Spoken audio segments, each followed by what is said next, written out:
Oh, hey, what you think? We have, as he was a member of the San Joaquin Society of California Pioneers, and we have all of their photographs. Oh, wow. We honor Mr. Robison as well because he was one of 2 African Americans in that society. And they're the precursors to the museum. They gave all of their records, their photographs, their papers to the museum before we opened in 1931. And I, too, had the pleasure of speaking with Willie Harris. The only one who's calling me from that part of Nevada, so I knew it was always Willie. And it was a pleasure working with him. And we also have a more complete biography of Mr. Robison if you want to grab a copy of it. Wonderful. Thank you very much. As I said earlier, I was the first black stuntman in Hollywood. Started out with I Spy for Mr. Bill Cosby. I was his stunt double throughout his career. He's going through some troubled times right now. I still stick with him then. And I want to say to the young people coming in right now, what you see in the black stuntmen, they were dedicated. You always can't walk. This was the effort that they put in order to make things the way they are. Because I think if I had failed in 1958 and 60, there would be no black stunt. They only gave us one chance. First chance, you either made it or you didn't make it. That was the same truth about Mr. Cosby.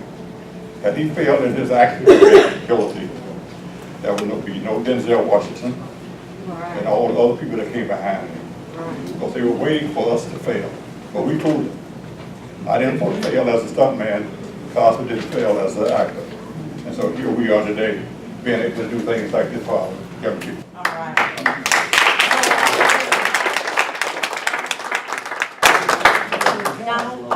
Mr. Blount? Is Mr. Blunt here? Is he? Yes. Can you tell us how you got involved with this? Well, yeah. We know one another. I think everybody knows you, bro. Well, usually I'm not part of the story. Usually I'm covering the story.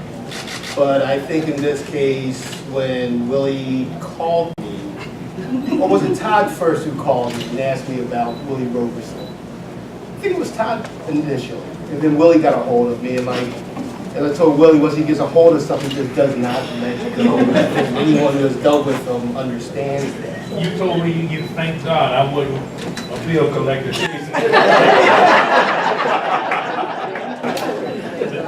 Absolutely. Relentless. But I think what it shows is just what tenacity and a good cause, and what happens when someone sees something and has a good heart and going after that.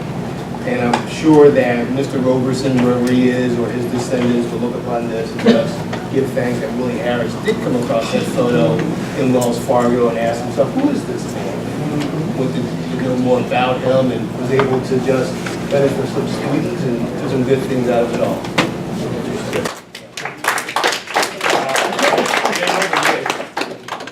Well, they got another picture.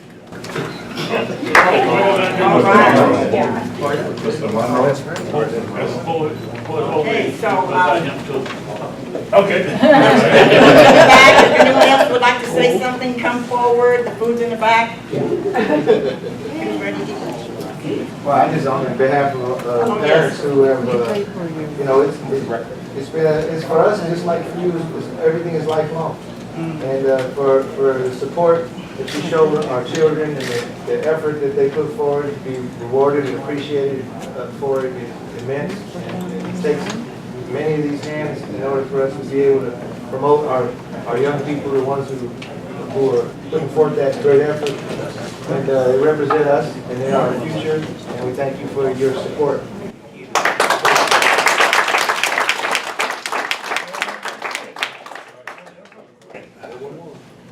I wanted to thank everyone, the Black Stuntman. My daughter, she called me, I think, yesterday. She lives with me, but I have to be to work so early, so I have to leave. She said, Dad, I'm going to get a scholarship. And I've been trying to get her to do these scholarships, you know, because she lives with me, and she's probably, I think when she was about 8.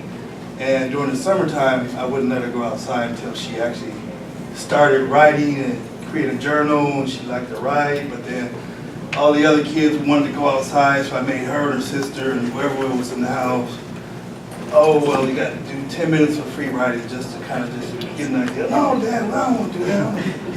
So from that point on, she kind of said, okay, the first few days, and then she kind of gave up. But then she went on from that point to buckle down and become an A student all the way through.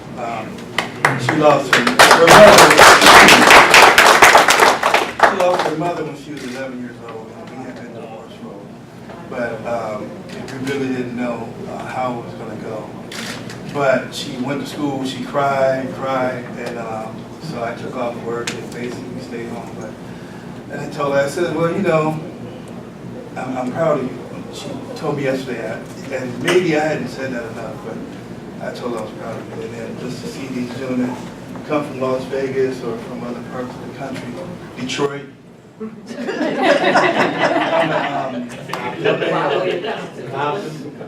a product of Detroit public school system, but I moved here and in '85 to finish my high school and college. But I was just kind of encouraging her. I said, well, you know, she plays the drums, she plays golf, and I said, you know, she's on the swim team. So she does all this stuff, and she still has good grades. But when I want help on the computer, she says, no, you need to figure it out yourself. I do computers to help me. But, you know, so she drives her own car now. She tells me what I'm supposed to do, when she's not. But I'm still happy for her. She applied to Berkeley, UCLA, all these other schools, and she hasn't heard back. But she says, I'm going to go to East Bay. I said, no, you want to wait until like June or July. Don't rush it. Don't rush it, because many times there are people who make the sacrifice like you gentlemen have, and you really want to reach for beyond your reach, and then you kind of really find something that you really like doing.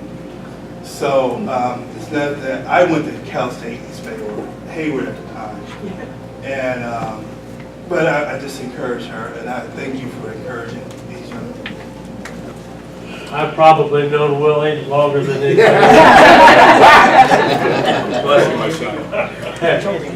and I can't say how proud. You know, there's another aspect to Willie. He's also a Vietnam vet. We were in the service together in 61 to 65. And so he has been through everything. And you can't imagine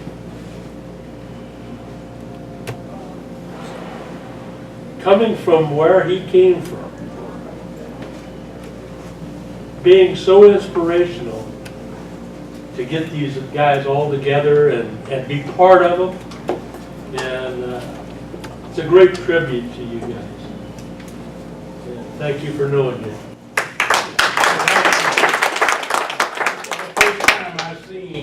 Chuck since 1964.